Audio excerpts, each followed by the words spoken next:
Syed dah banyak berjalan di sekitar Lembah Kelang dan juga Pantai Timur. Hari ini Syed berada di Melaka, bandaraya bersejarah untuk tengok apa yang best kat sini. Jom!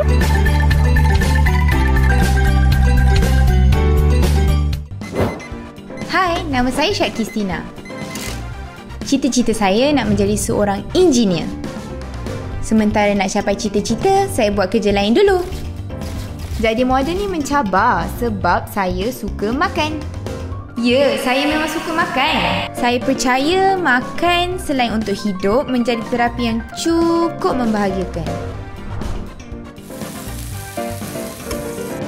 Lebih-lebih lagi kalau makanan tu sedap. Tapi kalau saya rasa saya terlebih makan,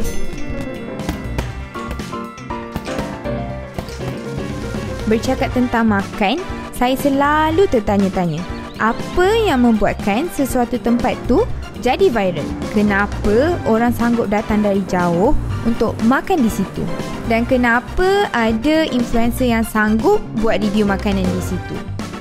Adakah sebab pemasarannya hebat atau makanannya memang betul-betul terbaik?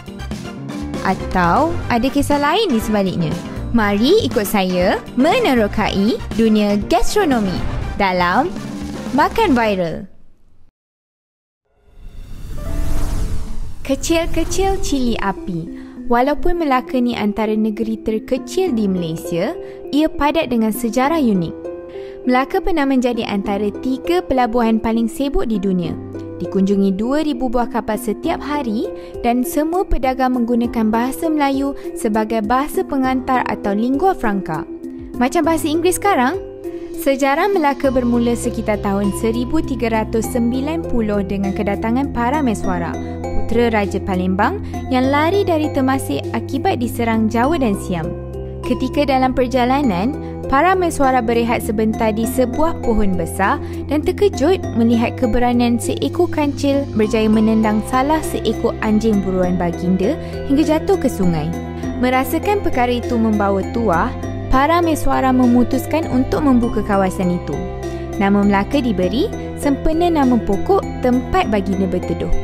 Bertitik tolak dari peristiwa itulah, Kesultanan Melayu Melaka bertahan lebih 200 tahun lamanya. Hebat kan sejarah Melaka? Yang bestnya masih ada lagi tinggalan sejarah dari ratusan tahun dahulu di seluruh negeri Melaka. Antara yang menarik, bangunan merah di belakang Syed ni. Dikenali sebagai Sedais, bangunan yang dibina pada tahun 1641 ini merupakan kediaman rasmi Gubernur Belanda dan Dewan Bandaraya. Lebih 400 tahun dan masih teguh berdiri. Kalau anda ambil masa untuk nikmati setiap perincian dan tinggalan sejarah di sini, memang anda dapat rasa perjalanan ke masa lampau. Sekarang ni kita nak menuju ke gereja Saint Paul ke atas tu. Jom!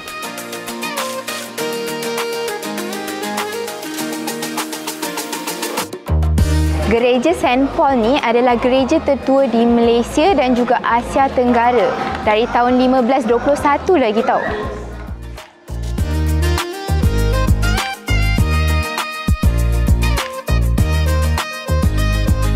Dah penat berjalan daripada Eva Mosa ke State Heights, Syed nak makan cendol sambil menikmati pemandangan Sungai Melaka dan juga bangunan-bangunan klasik kat sini. Bismillah! Kalau buat makanan, saya banyak benda juga, tapi saya lebih kepada coconut shake Kelebang. Pada saya, pilihan hati satu je, ikan bakar. Ikan bakar. Dekat Melaka ni, pada saya ikan bakar yang saya rasa okey, harga, makanan pun sedap dekat Serkam. Ada satu ni lah. Kalau orang Melaka nak pergi makan ikan bakar, ada Serkam lah, Serkam not bad lah. Okey, yang paling sedap dan paling recommended is nasi asam pedas claypot, which is in Kota Lasman. Sebab apa, bagi saya in Melaka ni there has a varieties of asam pedas, but yang paling saya suka adalah asam pedas claypot Melaka di Kota Lasman. Kalau saya suggestkan dekat cendol kampung tu, ada macam-macam jenis makanan. Boleh try lah, cendol dia unik. Makanan best dekat Melaka, korang patut try cendol jam besar. Kenapa tu? Sebab kat situ dia macam-macam cendol ada, and then rasa dia lain daripada cendol-cendol dekat negeri lain. Okey, sekarang ni Syed berada di Aku Design Concept Store bersama dengan anak jati Melaka Afiq Afifi. Apa khabar? Halo, hai. Hai. Macam kenapa tu? Nama Afiq. Kita ni kuat makan. Lepas tu nak masak terkena pisau pula. Aduh, masalah. Itulah jadi macam ni dah. Alright. Okey, Afiq, boleh tak cerita sikit latar belakang Afiq? Nama saya Afiq, Afifi Anwar. Saya berasal daripada Melaka. Saya sekarang ni menguruskan bisnes pakaian bersama adik saya. Saya co-founder. My brother Amir Kasu, dia adalah founder of this business. Jual baju lah basically. Ya. Benda yang Afiq minat Ya, minat benda ni since daripada zaman belajar lagi. Okey, Afiq. Since check kat Melaka sekarang ni, apa benda yang best kat Melaka ni, Afiq? Okey, Melaka is satu negeri yang kita rasa macam very interesting. Negeri yang sangat menarik. Sebab apa? Ada dua benda je yang best pasal Melaka ni. History dia, nombor satu. History. Nombor dua adalah dia punya makanan dia. History, which is sejarah dia tu macam daripada dulu lagi kita tahu. Tanah Melayu pernah dijajah oleh Belanda, Portugis dengan British. Tapi yang bestnya pasal Melaka ni, kita kesan-kesan dia tu sampai sekarang kita boleh nampak lagi. Lepas tu yang nombor dua adalah makanan. Seperti yang kita tahu, makanan Melaka adalah satu tempat di mana kita boleh try macam-macam. Ada macam-macam makanan yang kita boleh try. Ada cendol, ada masak asam, ada kuih keria, macam-macam lagi. Itu adalah dua benda yang best pasal Melaka, in my opinion. Sekarang ni Syed berada di Kelebang Original Coconut Shake untuk cuba coconut shake yang famous dekat sini. Orang kata kalau singgah kat Melaka tak sah kalau tak datang kat sini. Jom kita cuba. Syafi'i, seorang bekas tentera, menghadapi waktu sukar untuk menjana pendapatan. Bermula dengan menjual air tebu, beliau kemudian beralih arah kepada menjual air kelapa. Hari ni Syed bersama dengan pemilik Kelebang Original Coconut Shake, Encik Syafi'i. Apa khabar? Baik, Alhamdulillah. Okey, Encik Syafi'i, boleh tak cerita sikit macam mana bermulanya perniagaan ni? Pakcik dulu start berniaga lepas pakcik bersara. Pakcik bersara 6 hari bulan 10 2001. Lepas bersara tu pakcik memang belum buat apa-apa lagi lah. Tak tahu hala tuju tau. Lama kelamaan duit dia merosot tu. Bila dia merosot tu, pakcik ambil keputusan buat rumah lah. Buat rumah sebiji mana dalam simpanan zero. Lepas zero tu, apa kita nak buat? Setahun pakcik berniaga tak boleh naik tebu. Dapatlah untuk orang kata setakat menampung tu boleh lah. Lama kelamaan tumpang orang jual kelapa. Tumpang dia jual kelapa, pakcik jual tebu bulan puasa. Lepas raya pakcik niaga balik dengan dia. Mana dia suruh pakcik beredar lah balik kan. Lepas tu pakcik kata tak apalah, dunia ni luas kan. Pakcik balik bertapak balik tempat asal pakcik. Mana semangat pakcik itu ada. Kenapa orang lain boleh berjaya, kita tak boleh berjaya. Mendengar nasihat keluarga, Syafi'i mula berkreativiti dan meneroka bahan yang mampu menjadikan air kelapanya lebih unik. Hasilnya, lahirlah Kelebang Original Coconut Shake. Proses membuat coconut shake tidaklah begitu rumit. Namun, untuk mengendali pelanggan yang begitu ramai, perlulah ada peralatan yang sesuai dan sistem yang teratur. Mana pakcik dengan makcik beli satu mesin dekat Tesco, balik cari kelapa, adun, dah sedap, baru bawa ke depan. Orang lalu orang pandang. Orang kata air tahu ke? Air tahu ke? Sebab pakcik bukan ada, masa tu belum ada nama lagi. Cuma coconut shake saja. Masa tu tak famous lagi? Belum lagi. Coconut shake cuma coconut shake saja. Tak ada Kelebang Original. Bermula dari gerai saja. Daripada pakcik berniaga memang daripada bawah. Daripada satu meja, payung tak ada. Selama 7 tahun kat depan tu, buka kemah, pasang kemah, ribut, hujan, memang pakcik tempuh. Bila dah maju, orang kata memang sesak lah jalan tu kan masa tu kan. Makanan pun ada dijual di sini tau. Ada nasi lemak, bihun goreng, berbola ikan dan nugget. Boleh tak Syed nak rasa dulu? Boleh. Sambil-sambil. Bismillah.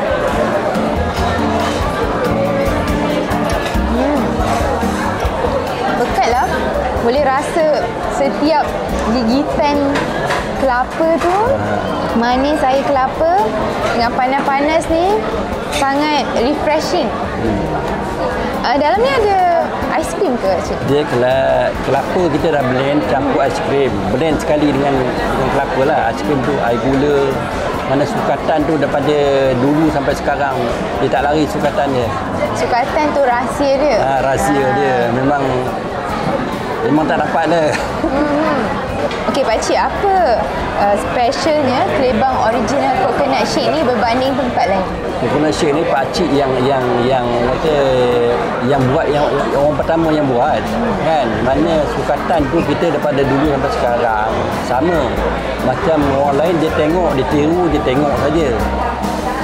Sambil-sambil dia minum, dia perhati berapa banyak sukatan air gula kita tuang. Tapi masa kita masak tu orang tak tahu. Dia sampai, kalau sedut sampai habis pun dia sambung dia. Betul? Apa yang paling penting dalam perniagaan bagi Pakcik? Yang penting zakat perniagaan. Itu yang penting. Bila kita keluar zakat, setiap orang kata perniagaan kita ni kan, perniagaan kita Allah punya. Cuma kita uruskan perniagaan. Kerana dalam rezeki kita ni ada hak orang lain. Ada 8 asnaf punya. Kita wajib, bukan kena, wajib keluar zakat. Okey, sekarang ni Encik Syafiee nak ajar Syed macam mana nak pilih kelapa yang betul untuk buat coconut shake. Okey, macam mana tu? Cuba cara tepuk kelapa ni. Tepuk. Bunyi macam mana? Yang ni bunyi macam mana? Cuba tepuk ni. Yang ni bunyi padat kan? Cuba tepuk. Nampak? Beza tak? Betul. Yang ni muda. Yang ni kelapa muda. Ni padat. Mana isi penuh. Isi penuh. Inilah yang sesuai untuk buat coconut shake. Yang ni tak sesuai. Air kelapa, aiskrim vanila dan air gula disukat dengan kadar tertentu sebelum dikisar menggunakan mesin khas lalu dituang ke dalam cawan. Untuk yang special, tambah lagi aiskrim di atas. Okey, dah selesai dah Syed tengok proses nak buat coconut shake ni. Jadi Syed nak berundur dulu lah Pakcik. Boleh. Terima kasih banyak-banyak. Jumpa lagi? InsyaAllah. Kalau ada umur kita jumpa. InsyaAllah. Terima kasih. Bye. Assalamualaikum. Sekarang Syed berada di Jonker Walk dan di sini ada satu kedai makan viral yang menyediakan makanan baba dan nyonya. Jom kita cuba. Minat yang mendalam terhadap barangan antik mencetuskan idea pasangan pesara kerajaan, Afida dan Said, untuk membuka sebuah kedai penjualan barangan antik koleksi mereka. Selain menjual barangan antik, pasangan ini melihat peluang untuk turut menghidangkan makanan tradisi buat pengunjung. Okey, sekarang ni Syed bersama dengan pemilik Said Antique and Cafe, Puan Afida. Apa khabar Puan? Baik, Alhamdulillah. Selamat datang kedai saya. Terima kasih. Puan, boleh tak cerita sikit macam mana bermulanya Said Antique and Cafe ni? Bermula tahun 2000 dengan nama Said Antique saja. Sebab masa tu kami berniaga antik. Berniaga antik ni, kami buka kedai ni dengan pertolongan seorang kawan Chinese lah. Kedai ini kami dapat daripada bantuan dia. Oleh kerana kami punya koleksi dah terlampau banyak dan menimbun-nimbun juga. Pakcik punya hobi bawa balik barang, bawa balik, pergi hantar kedai buat kan. Jadi tahun 2000 tu memang tak ada, orang kata tak terfikirlah nak buka kedai saja. Mungkin pertama sekali nak jadikan dia store je. Bagi Afidah, tidak semua barang antik di kedainya adalah untuk dijual. Nilai sentimental sesetengah barang itu lebih tinggi berbanding tawaran puluhan ribu ringgit yang diterima. Dahsyat kan? Macam orang nak beli barang tu kan, bila barang tu dah dipamer lama, dia dah sayang, suami saya tak nak jual. Nilai sentimental di situ. Dia macam, ni tak dapat lagi ni tak dapat lagi kalau ni, tak dapat lagi kalau saya jual ni, tak dapat harga yang dia orang bayar beli pada kita tu kan. Paling mahal tu signboard share yang besar tu, 14,000 situ. 15,000 lah, lupa. Berapa lama tu Puan? Dah lama, sejak saya buka kedai ni saya rasa, tahun 2000. Ramai orang dah tawarkan harga, oleh kerana dah sangat sayang, tak nak jual. Ramai orang tanya, makcik kat sini makan apa yang paling sedap? Kalau saya berseluruh, semua sedap lah, saya tahu, semua sedap. Tapi oleh kerana mungkin kawasan ni peniaganya banyak Chinese kan, jadi saya kata, you cubalah laksa. Laksa ni bukan Penang punya, bukan Johor punya, bukan Kelantan punya. Ni Melakanya laksa nyonya. Okey, cubalah. Puan masak sendiri? Saya sendiri. Semua makanan setiap hari saya buat sendiri. Okay. Boleh tak Syed nak cuba laksa nyonya tu? InsyaAllah boleh. Okey. Puan buat Saya buat. Okey. Okey, jom. Rasa. Laksa nyonya merupakan makanan tradisi kaum Cina Melaka. Menurut Afidah, beliau cuba untuk mengolah resepi laksa nyonya ini mengikut cita rasa Melayu. Wow. Semua lengkap ni. Terima kasih. Okey, macam mana Syed nak makan ni, Puan Afidah? Adakah letak sambal? Ikut selera, ikut cita rasa. Kalau nak masam ni perah limau. Kalau rasa kurang pedas, boleh tambahkan sambal. Sebab dalam kuah ni tidak ada orang kata pedas sangat. Biasa saja. Ada mungkin kedai dia letak cili padi, tapi saya tak letak. Okey, saya perah dulu limau. Kalau hari ni telur pun saya, sebab telur saya asal kalau ikut betul, saya letak telur rebus. Jadi hari ni kehabisan dah telur rebus, saya ganti dengan telur dadah lah. Telur dadah. Bahan asasnya mihun lah. Dia gunakan mihun. Okey, kalau yang nampak tu kerang, udang, dan dia banyak jenis-jenis tofu. Kerang, udang. Yang ni? Itu laksa dah pecah rahsia saya. Terikut laksa ni, lengkuas. Lengkuas. Okey. Bahan-bahan dia lah, antara bahan ada cili, ada telur, ada udang. Okey. Okey. Bismillah. Saya makan tanpa sambal dulu. Rasa dia punya kuah. Bismillah. Saya pertama kali pernah makan sebelum ni? Syed pertama kali makan laksa nyonya. Dia macam tak pekat sangat. Dia santan pekat. Tapi dia tak pekat sangat. Jadinya tak muak. Rasa masam-masam dari limau tu kita perah. Sekarang ni nak cuba tambah dengan sambal sebab saya suka pedas. Okey, betul. Ramai orang tambah sambal pedas. Tapi sambal saya buat biasa tak pedas. Jadi diorang kadang minta lebih lah. Lebih sambal. Lebih sambal kata lebih sedap. Dia pedas lebih sedap. Orang Melaka nak pedas. Orang Melaka suka pedas. Orang Melaka suka pedas. Okey, saya makan dengan telur. Boleh juga kalau nak tukar mihun kepada mi kuning. Oh, boleh juga. Selalunya yang originalnya mihun. Tapi akan ada orang request ada yang request nak mi kuning. Pulanglah. Ada yang request nak pakai nasi empit, lontong. Okey, boleh lah. Kalau ada saya buat kan. Jadi dia panggil, "Makcik nak laksa tong." Asal laksa tong? Lontong dengan laksa. Lontong dengan laksa. Okeylah, terpulang masing-masingnya cita rasa kan. Cita rasa masing-masing. Jadi siapa yang datang ke sini boleh nak request nak mi ke, mihun ke ataupun nasi empit. Ya, terpulang. Biasa mihun lah. Kalau mereka kata laksa, memang saya akan letak mihun lah. Kecuali mereka kata saya nak mi kuning. Okey, boleh. Laksa ni lengkap tau. Ada protein, ada sayur dengan tahu kering ni banyak dalam ni. Memang puas hatilah siapa makan. Memandangkan lokasi kedai terletak berdekatan dengan Sungai Melaka, dindingnya mudah terhakis membuatkan barang-barang di sini mudah berhabuk. Oleh itu, Afidah dan Syed akan melakukan pembersihan berkala untuk memastikan tahap kebersihan kedai dan barangan antik terjaga. Okey, untuk challenge hari ini, Syed akan tolong Puan Afidah bersihkan barang antik kat belakang ni untuk proses penjagaan harian. Jom. Okey, terima kasih bantu. Okey, apa saya patut buat? Okey, untuk penjagaan harian, biasanya kita hanya buangkan abuk-abuk dengan menggunakan berus kecil ini. Okey. Pembersihan dilakukan setiap hari, sama ada sebelum kedai dibuka atau selepas kedai ditutup.